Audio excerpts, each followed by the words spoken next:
Hi hello ನಮಸ್ತೆ, ನಾನು ರಾಜು ಅಷ್ಟೇ. ನೀವು ನೋಡ್ತಿದ್ದೀರಾ center point Kannada YouTube channel. Dharmasthala ಕೇಸ್ಗೆ ಸಂಬಂಧಪಟ್ಟಂತೆ ಇದೀಗ ಎರಡು ಅತ್ಯಂತ ದೊಡ್ಡದಾದಂಥ ಡೆವಲಪ್ಮೆಂಟ್ ಕೂಡ ಆಗಿದೆ. ಒಂದನೇದಾಗಿ ಚಿನ್ನೆಯನ ಹೇಳಿಕೆಯನ್ನು ಅನುಸರಿಸಿ ಚಿನ್ನೆಯನ್ನು ಮತ್ತೆ ರೀಇನ್ವೆಸ್ಟಿಗೇಷನ್ ಮಾಡುವ ಒಂದು ಹಂತಕ್ಕೆ ಎಸೆಟ್ ತಂಡ ಬಂದು ಮುಟ್ಟಿದೆ.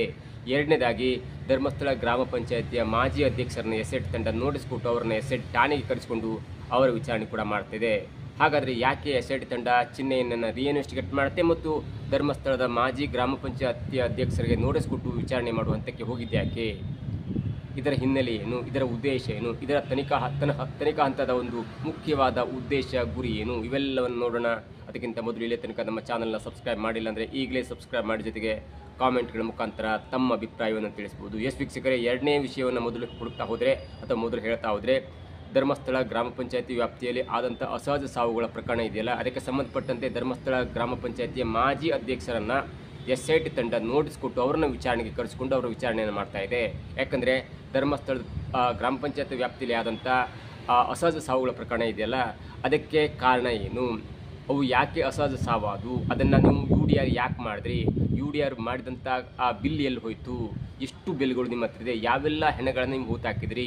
ನಮಗೆ ಸಿಕ್ಕಂಥ ಈ ಲೀಸ್ಟ್ಗೂ ನೀವು ಕೊಟ್ಟಂಥ ಬಿಲ್ಗೂ ಏನು ಸಂಬಂಧ? ಎಲ್ಲವೂ ಕೂಡ ವಿಚಾರಣೆ ಮಾಡ್ತೀವಿ. ಹಾಗಾಗಿ 4 ಗ್ರಾಮ ಪಂಚಾಯತಿಯ ಮಾಜಿ ಅಧ್ಯಕ್ಷರು, ಅವರು ಕೇಶವ್ ಬೆಳಾಲ್, ಪ್ರಭಾಕರ್ ಪೂಜಾರಿ, ಗೀತಾ ಮತ್ತು ಚಂದನ್ ಕಾಮತ್ ಎನ್ನುವಂಥ 4 ಗ್ರಾಮ ಪಂಚಾಯತಿಯ ಮಾಜಿ ಅಧ್ಯಕ್ಷರು ಈಗ ಅವರು ಅಧಿಕಾರದಲ್ಲಿಲ್ಲ. ಅವರ ಕಾಲದಲ್ಲಿ ಆದಂಥ UDR ಪ್ರಕರಣಗಳಿದೆಯಲ್ಲ, ಆ ಪ್ರಕರಣಗಳ ಬಿಲ್ಲನ್ನು ಎನ್ಕ್ವೈರಿ ಮಾಡುವ ವಿಚಾರದಲ್ಲಿ, ಅಂದರೆ ಧರ್ಮಸ್ಥಳ ಅಕ್ಕಪಕ್ಕ ಆದಂಥ ಅಸಹಜ ಸಾವುಗಳ ಪ್ರಕರಣವನ್ನು ಅಥವಾ ಸಿಕ್ಕಂಥ ಹೆಣಗಳನ್ನ UDR ಮಾಡಿ, ಅಂದರೆ ಅಸಹಜ ಸಾವು ಎನ್ನುವಂಥ ಪ್ರಕರಣದಲ್ಲಿ ಅವರನ್ನು UDR ಮಾಡಿ ಅನ್ಯಾಚುರಲ್ ಡೆತ್, ಅಂದರೆ ಅದು ಯಾವುದೇ ಒಂದು ಹಿನ್ನೆಲೆಯಲ್ಲಿ ಅಸಹಜ ಸಾವಾಗಿದೆ, ಹಾಗಾಗಿ ಅವರ ಸಂಬಂಧಿಕರು ಸಿಕ್ಕಿಲ್ಲ, ಅವರ ಎಲ್ಲವೂ ಕೂಡ, ಅಂದರೆ ಯಾವುದಾದ್ರೂ ಹೆಣ ಸಿಕ್ಕಾಗ ಅವರನ್ನು ಆ ಸಂಬಂಧಿಕರನ್ನು ಹುಡುಕೋ ಪ್ರಯತ್ನ ಆಗುತ್ತೆ, ಅಥವಾ ಆ ಸಾವು ಯಾಕಾಯಿತು ಎಲ್ಲವೂ ಕೂಡ ಒಂದು ತನಿಖೆ ಆದಾಗ ಇಲ್ಲ, ತನಿಖೆಯಲ್ಲಿ ಏನೂ ಸಿಕ್ಕಿಲ್ಲ, ಅಸಹಜ ಸಾವು ಎನ್ನುವಂಥ ರೀತಿಯಲ್ಲಿ UDR ಮಾಡಿ ಅವುಗಳನ್ನ ಹೂತು ಹಾಕುವಂಥ ಮತ್ತು ಕ್ರಿಮೇಷನ್ ಮಾಡುವಂಥ ಒಂದು ಕ್ರಿಯೆ ಆಗುತ್ತೆ. ಅದಕ್ಕೊಂದು ಸ್ವಲ್ಪ ಗ್ರಾಮ ಪಂಚಾಯತ್ ವ್ಯಾಪ್ತಿಯಿಂದ ಬಿಲ್ ಕೊಡಬೇಕಾಗುತ್ತೆ, ಹೆಸರನ್ನು ನಮೂದು ಮಾಡಬೇಕಾಗುತ್ತೆ, ಎಲ್ಲವೂ ಕೂಡ ಅವರ ದಾಖಲಾತಿರುತ್ತೆ. ಹಾಗಾಗಿ ಇವರಿಗೆ ಸಿಕ್ಕಂತೆ ಎಸ್ಐಟಿ ತಂಡಕ್ಕೆ ಸಿಕ್ಕಂಥ ದಾಖಲಾತಿ ಮತ್ತು ಗ್ರಾಮ ಪಂಚಾಯತ್ ವ್ಯಾಪ್ತಿಯಲ್ಲಿ ಆದಂಥ ಒಂದು ದಾಖಲಾತಿ ಎಲ್ಲವನ್ನು ಕೂಡ ಪರಿಶೀಲನೆ ಮಾಡುವ ದೃಷ್ಟಿಯಿಂದ ಎಸ್ಐಟಿ ತಂಡ ಈ 4 ಪ್ರಕಾಶ್ ಬೆಳಾಲ್, ಪ್ರಭಾಕರ್ ಪೂಜಾರಿ, ಗೀತಾ ಮತ್ತು ಚಂದನ್ ಕಾಮತ್ ಎನ್ನುವಂಥ 4 ನೋಟಿಸ್ ಕೊಟ್ಟು, ಈಗಾಗಲೇ ಕೊಟ್ಟಿತ್ತು ನೋಟಿಸ್ ಕೊಟ್ಟು ನೀವು ಹಜಾರಣೆ ಬರಬೇಕಂತ. ಹೀಗಾಗಿ ಈ 4 ಕೂಡ ಎಸ್ಐಟಿ ಠಾಣೆಗೆ ಬಂದು ತಮ್ಮ ಒಂದು ವಿಚಾರಣೆಯನ್ನು ಎದುರಿಸ್ತಾ ಇದ್ದಾರೆ. ಇದು ಒಂದು ಹಂತ. ಎರಡನೇದಾಗಿ, ಈ ಚಿನ್ನಯ್ಯನ ಪ್ರಕರಣಕ್ಕೆ ಸಂಬಂಧಪಟ್ಟಂತೆ ಚಿನ್ನಯ್ಯ ಜುಲೈ 3ಕ್ಕೆ ಬಂದು ಬೆಳ್ತಂಗಡಿಯ ಒಂದು ನ್ಯಾಯಾಧೀಶರ ಮುಂದೆ 164 ಸ್ಟೇಟ್ಮೆಂಟನ್ನು ಕೊಡ್ತಾನೆ. ಅದಾದ ನಂತರ ಜುಲೈ 4ಕ್ಕೆ 164 ಸ್ಟೇಟ್ಮೆಂಟನ್ನು ಬೆಳ್ತಂಗಡಿಯ ಠಾಣೆಯಲ್ಲಿ ಕೊಡ್ತಾನೆ. ಅದಾದ ನಂತರ ಜುಲೈ 19ಕ್ಕೆ ಎಸ್ಐಟಿ ಕಾನ್ಸ್ಟಿಟ್ಯೂಟ್ ಆಗುತ್ತೆ.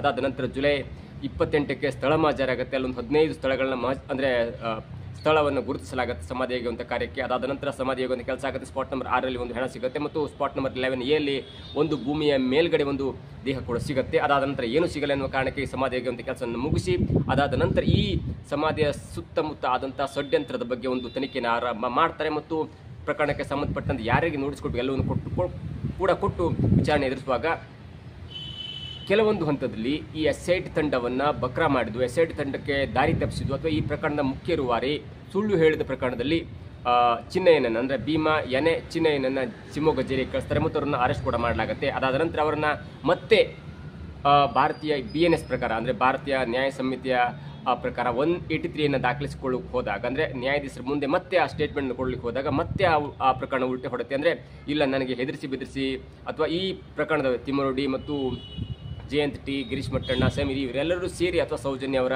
ಕುಟುಂಬ ಸೇರಿ ನನ್ನನ್ನು ದಾರಿ ತಪ್ಪಿಸುವಂತೆ ಮಾಡುತ್ತೇನೆ ಅನ್ನುವಂಥ ಅಳಲನ್ನು ಎಸ್ಐಟಿ ತಂಡದ ಮುಂದೆ ಅಳಲು ತೋಡ್ಕೊಂಡಿದ್ರು ಮತ್ತು ಬಿಕ್ಕಿ ಹತ್ತಿದ್ರು ಎನ್ನುವಂಥ ಕೂಡ ಹೇಳಲಾಗಿತ್ತು.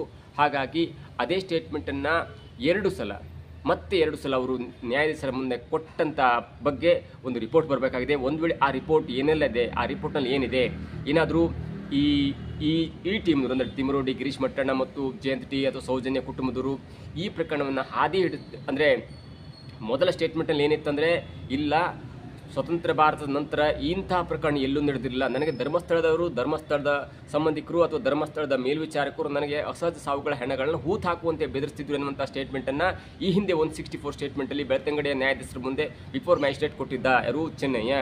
ಆದರೆ ಯಾವಾಗ ತನ್ನೆಲ್ಲ ಬಣ್ಣಗಳು ಬಯಲಾದವು ಅಥವಾ ತನ್ನೆಲ್ಲ ಒಂದು ಮುಖವಾಡ ಕಳಿಸ್ತಲ್ಲ, ಅದಾದ ನಂತರ ಅವನು ಜೈಲಿಗೆ ಕಳಿಸಿದ ನಂತರ ತನ್ನೆಲ್ಲ ಹಿಂದಿನ ಒಂದು ಪ್ರಕರಣವನ್ನು ಅಥವಾ ಈ ಹಿಂದೆ ಆದಂಥ ಅಂದರೆ ಈ ತಿಮ್ಮರೊಡ್ಡಿ, ಗಿರೀಶ್ ಮಟ್ಟಣ್ಣ ಮತ್ತು ಜಯಂತ್ ಟಿ, ಸಮೀರ್ ಹೀಗೆ ಇವರ ಒತ್ತಡಕ್ಕೆ ಮಣಿದ ನಾನು ಸುಳ್ಳು ಹೇಳಿದೆ ಅನ್ನುವಂಥ ಪ್ರಕರಣವನ್ನು ಅಥವಾ ಸ್ಟೇಟ್ಮೆಂಟನ್ನು ಜಿಲ್ಲಾಧಿಕಾರಿಗಳ ಮುಂದೆ ಮತ್ತು SIT ಅಧಿಕಾರಿಗಳ ಮುಂದೆ ಹೇಳಿ ಕಣ್ಣೀರು ಹಾಕಿದೆ ಅನ್ನುವಂಥ ಸುದ್ದಿ ಕೂಡ ಹರಿದಾಡಿತ್ತು. ಅದು ಎಷ್ಟರ ಮಟ್ಟಿಗೆ ಸರಿ ತಪ್ಪು ಅನ್ನೋದು ಈಗ ತನಿಖೆಯಿಂದ ಆಗಬೇಕತ್ತೆ.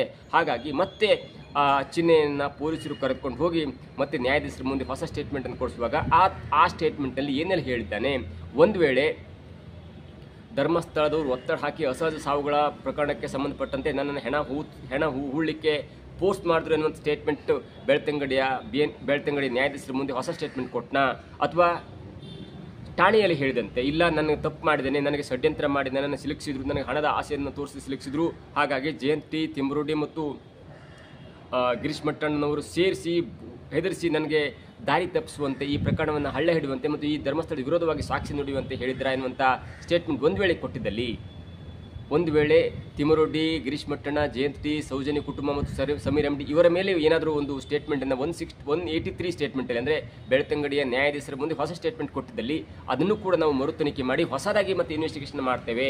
ಅವನು ಕೊಟ್ಟಂಥ ಹೇಳಿಕೆಯಲ್ಲಿ ಏನಿದೆ, ಯಾರ ಹೆಸರಿದೆ ಅವರನ್ನು ನಾವು ಇನ್ವೆಸ್ಟಿಗೇಷನ್ ಮಾಡ್ತೇವೆ ಅನ್ನುವಂಥ ಹಂತಕ್ಕೆ ಈ SIT ತಂಡ ಹೋಗಿದೆ ಮತ್ತು ಚೆನ್ನೈನ ಸ್ಟೇಟ್ಮೆಂಟ್ನ ಪ್ರಕಾರ ಮತ್ತು ರೀಇನ್ವೆಸ್ಟಿಗೇಷನ್ ಮಾಡ್ತೇವೆ, ಈ ಪ್ರಕರಣವನ್ನೇ ಕೂಡ ಮತ್ತೆ ರೀಇನ್ವೆಸ್ಟಿಗೇಟ್ ಮಾಡ್ತೇವೆ ಅನ್ನುವಂಥ ಒಂದು ಹಂತಕ್ಕೆ SIT ತಂಡ ಹೋಗಿದೆ ಅನ್ನೋದು ಇದೀಗ ಬೆಂಗಳೂರು ಪೋಸ್ಟ್ ಎನ್ನುವಂಥ ವೆಬ್ ಪತ್ರಿಕೆ ತನ್ನ ಪ್ರಕಟಣೆಯಲ್ಲಿ ಹೊರಡಿಸಿದೆ ಮತ್ತು ತನ್ನ ವರದಿಯಲ್ಲಿ ಹೊರಡಿಸಿದೆ. ಹೀಗಾಗಿ ಈ ಹಿಂದೆ ಚಿನ್ನಯ್ಯ ಏನೆಲ್ಲ ಹೇಳಿದ್ನಲ್ಲ, ಅಂದರೆ ಧರ್ಮಸ್ಥಳದವರು ನನಗೆ ಹೆದರಿಸಿ ಬೆದರಿಸಿ ಮಾಸ್ ಬರಿಯಲ್ ಕೇಸ್ನಲ್ಲಿ ಒಳಗಾಗುವಂತೆ ಅಥವಾ ಈ ಸಂಬಂಧ ಅಸಹಜ ಸಾವುಗಳ ಹೆಣಗಳನ್ನು ಹೂತಾಕುವಂತೆ ನನಗೆ ಪೋಸ್ಟ್ ಮಾಡ್ತಿದ್ರು, ಹಾಗಾಗಿ ನಾನು ಅದನ್ನು ಹೂತಾಕ್ತೇನೆ ಅಂತ ಸ್ಟೇಟ್ಮೆಂಟ್ ಕೊಟ್ಟಿದ್ದೆ. ಹಾಗಾಗಿ ಆ ಸ್ಟೇಟ್ಮೆಂಟ್ನ ಅನ್ವಯ ಅಂದರೆ ಮ್ಯಾಜಿಸ್ಟ್ರೇಟ್ ಮುಂದೆ ಏನು ಕೊಡ್ತಲ್ಲ ಆ ಸ್ಟೇಟ್ಮೆಂಟ್ನ ಅನ್ವಯ ನಾವು ಅದನ್ನು ತನಿಖೆ ಮಾಡಿದ್ವಿ. ಈಗ ಚಿನ್ನಯ್ಯ ಹೊಸದಾಗಿ ಏನೇನು ಸ್ಟೇಟ್ಮೆಂಟ್ ಕೊಡ್ತಾನೆ ಅದರ ಕಾಪಿ ನಮಗೆ ಬರಬೇಕಾಗುತ್ತೆ, ಕೋರ್ಟ್ ನಮಗೆ ಕಾಪಿ ಕೊಡಬೇಕು. ಕಾಪಿ ಕೊಟ್ಟ ನಂತರ ಆ ಸ್ಟೇಟ್ಮೆಂಟ್ನಲ್ಲಿ ಚಿನ್ನಯ್ಯನ ಸ್ಟೇಟ್ಮೆಂಟ್ ಏನೇನಿದೆಯಲ್ಲ ಅದನ್ನು ಕೂಡ ನಾವು ಇನ್ವೆಸ್ಟಿಗೇಟ್ ಮಾಡ್ತೇವೆ. ಹಾಗಾಗಿ ಒಂದು ಹಂತಕ್ಕೆ SIT ತಂಡದ ಇನ್ವೆಸ್ಟಿಗೇಷನ್ ಮುಗಿದಿಲ್ಲ. ಯಾವುದೇ ಕಾರಣಕ್ಕೂ ನಾವು ಯಾವುದೇ ಇಂಟ್ರೀಮ್ ರಿಪೋರ್ಟ್ ಆಗಲಿ ಅಥವಾ ಒಂದು ಫುಲ್ ಚಾರ್ಜ್ ಶೀಟ್ ಆಗಲಿ ಐದರ ಕೋರ್ಟ್ ಅವರು ಗೌರ್ಮೆಂಟಿಗೆ ಕೊಟ್ಟಿಲ್ಲ ಎನ್ನುವಂಥ ಒಂದು ಸ್ಟೇಟ್ಮೆಂಟನ್ನು SIT ತಂಡ ಇದೀಗ ಹೊರಡಿಸಿದೆ ಎನ್ನುವಂಥ ವರದಿಯನ್ನು ಬೆಂಗಳೂರು ಪೋಸ್ಟ್ ಎನ್ನುವಂಥ ಪತ್ರಿಕೆ ಹೊರಡಿಸಿದೆ. ಹಾಗಾಗಿ ಈ ಕೆಲ ದಿನಗಳ ಹಿಂದೆ ವೀರೇಂದ್ರ ಹೆಗ್ಗಡೆ ಅವರು ನಮಗೆ ಗೆಲುವು ಸಿಕ್ಕಿದೆ, ಮಧ್ಯಂತರ ವರದಿಯಲ್ಲಿ ನಮಗೆ ಗೆಲುವು ಸಿಕ್ಕಿದೆ ಅನ್ನುವಂಥ ಅಂದರೆ ಮಧ್ಯಂತರ ವರದಿಯಲ್ಲಿ ನಮಗೆ ಗೆಲುವಾಗಿದೆ ಅನ್ನುವಂಥ ಒಂದು ಸ್ಟೇಟ್ಮೆಂಟನ್ನು ಕೊಟ್ಟಿದ್ರು. ಅದಕ್ಕೆ ಪ್ರತ್ಯುತ್ತರವಾಗಿ SIT ತಂಡ ಕೂಡ ಹೇಳಿದೆ, ಇಲ್ಲ ಯಾವುದೇ ಇಂಟ್ರೀಮ್ ರಿಪೋರ್ಟನ್ನು ಗೌರ್ಮೆಂಟಿಗಾಗಲಿ ಗೃಹ ಸಚಿವಾಲಯಕ್ಕಾಗಲಿ ಅಥವಾ ನಾವು ಕೋರ್ಟಿಗೆ ಯಾವುದೇ ಚಾರ್ಜ್ ಶೀಟ್ ಅಥವಾ ಇಂಟ್ರೀಮ್ ರಿಪೋರ್ಟನ್ನು ಕೊಟ್ಟಿಲ್ಲ, ನಮ್ಮ ತನಿಖೆ ಪೂರ್ಣವಾಗುವವರೆಗೂ ನಾವು ಯಾವುದೇ ರಿಪೋರ್ಟನ್ನು ಯಾರಿಗೂ ಕೊಡಲ್ಲ ಎನ್ನುವಂಥ ಸ್ಟೇಟ್ಮೆಂಟನ್ನು ಕೊಟ್ಟು ಇದೀಗ ವೀರೇಂದ್ರ ಹೆಗ್ಗಡೆ ಅವರಿಗೆ, ಧರ್ಮಾಧಿಕಾರಿಗೆ ಮತ್ತು ಎಲ್ಲ ಊಹಾಪೋಹಕ್ಕೆ ತೆರೆ ಎಳೆದು SIT ಯಾವುದೇ ಹಂತಕ್ಕೂ ಕ್ಲೋಸ್ ಮಾಡುವ ಸ್ಥಿತಿಯಲ್ಲಿಲ್ಲ. ಈ ತನಿಖೆ ನಾವೇ ಮುಂದುವರಿಸ್ತೇವೆ. ಈಗ ಎರಡನೇ ಹಂತ ಆಗ್ತಿದೆ. ಮೊದಲ ಹಂತವಾಗಿ ಚಿನ್ನಯ್ಯ ಹೇಳಿದಂಥ ಸ್ಟೇಟ್ಮೆಂಟನ್ನು ನಾವು ಎನ್ಕ್ವೈರಿ ಮಾಡಿದ್ವಿ, ಹಾಗಾಗಿ ಅವನನ್ನು ಜೈಲಿಗೆ ಕಳಿಸಿದ್ವಿ. ಈಗ ಚಿನ್ನಯ್ಯ ಹೊಸ ಸ್ಟೇಟ್ಮೆಂಟನ್ನು ಕೊಡುವ ಒಂದು ಹಂತದಲ್ಲಿದ್ದಾನೆ ಮತ್ತು ಕೊಟ್ಟಿದ್ದಾನೆ ಕೂಡ. ಅದರ ಕಾಪಿ ಬಂದ ನಂತರ ಚಿನ್ನಯ್ಯನ ಸ್ಟೇಟ್ಮೆಂಟ್ನಲ್ಲಿ ಏನೆಲ್ಲ ಇದೆ ಅದರ ಮುಂದುವರಿದ ಭಾಗವಾಗಿ ಮತ್ತೆ ಚಿನ್ನಯ್ಯನನ್ನು ರೀಇನ್ವೆಸ್ಟಿಗೇಟ್ ಮಾಡಿ ಮತ್ತು ಅದಕ್ಕೆ ಸಂಬಂಧಪಟ್ಟಂಥ ಹೆಸರಿದೆಯಲ್ಲ ಅವರನ್ನು ಇನ್ವೆಸ್ಟಿಗೇಷನ್ ಮಾಡ್ತೇವೆ, ಈಗಾಗಲೇ ಕೆಲವೊಬ್ಬರನ್ನ ಇನ್ವೆಸ್ಟಿಗೇಷನ್ ಕೂಡ ಮಾಡ್ತೇವೆ ಅನ್ನುವಂಥ ಹೇಳಿಕೆಯನ್ನು ಕೊಟ್ಟು ಬೆಂಗಳೂರು ಪೋಸ್ಟ್ ತನ್ನ ವರದಿಯಲ್ಲಿ ಪ್ರಕಟ ಮಾಡಿದೆ. ಹೀಗಾಗಿ SIT ತಂಡ ಯಾವುದೇ ಕಾರಣಕ್ಕೂ ಕೂಡ ಯಾರಿಗೂ ಒಂದು ಇಂಟ್ರೀಮ್ ರಿಪೋರ್ಟ್ ಆಗಲಿ, ಚಾರ್ಜ್ ಶೀಟ್ ಆಗಲಿ ಅಥವಾ ಮಧ್ಯಂತರ ವರದಿ ಆಗಲಿ ಅಥವಾ ಯಾವುದೋ ಒಂದು ವರದಿಯನ್ನು ಗೃಹ ಸಚಿವಾಲಯಕ್ಕೂ ಕೊಟ್ಟಿಲ್ಲ ಮತ್ತು ಕೋರ್ಟ್ಗೂ ಕೊಟ್ಟಿಲ್ಲ ಎನ್ನುವಂಥ ಮಹತ್ತರ ಬೆಳವಣಿಗೆ ಇದಾಗಿದೆ.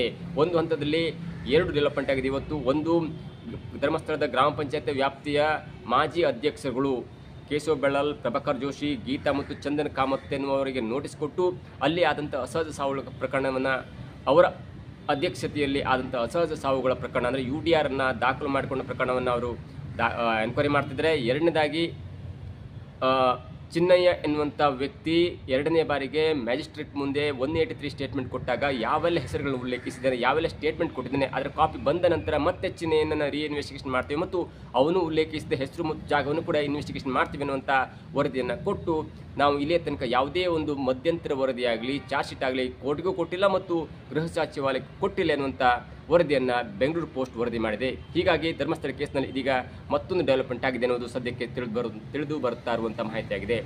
ಇದಾಗಿತ್ತು ಇವತ್ತಿನ ವಿಶೇಷ. ನೋಡ್ತಾ ಇರಿ centre point Kannada YouTube channel.